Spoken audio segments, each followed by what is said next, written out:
ups and downs of Mother Nature. We saw a lot of that last year, and to go in depth on the year that was in our neck of the woods for the weather, let's bring in First Alert meteorologist Nate Morris. 2025 was a wild year for weather in the Rochester region. These are the biggest highlights. We started off more wintry than normal, with temperatures below average and snowfall being reported for 44 consecutive days. Then, winter ended abruptly in March as temperatures soared into the 70s on several occasions. Late spring and early summer brought flooding rains, with May ranking as the 10th wettest in the past century. In July, an unexpected tornado struck Phelps, causing significant damage. The tornado was ranked as an EF2, which is unusually strong for our region. Canadian wildfire smoke periodically filled our skies over the summer as well, and we got a little taste of the aurora borealis. By late summer, conditions flipped dramatically, and we experienced our first severe drought in nearly a decade. September was especially dry, becoming the second driest in Rochester's history.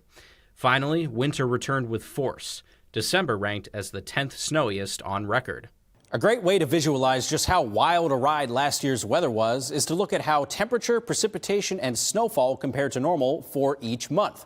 Starting with temperature, it is plain to see just how volatile the weather can be here. We all thought winter was done in March, only to get a rude awakening in May. And then we thought summer would be hot the whole way through, only for fall to seemingly arrive early. And yes, in case you were wondering, this winter has in fact been colder than normal so far. But definitely the biggest example of last year's volatility was the rain and then the lack thereof. Once we reached midsummer, we went from historic rainfall to a severe drought, which we are still recovering from right now. And then finally, taking a look at snowfall from last year, it sums up how we thought last winter would go and how we think this one will go. Last winter ended with a whimper, solidifying it as below average, and we believe this winter will be above average. And so far, that has been the case.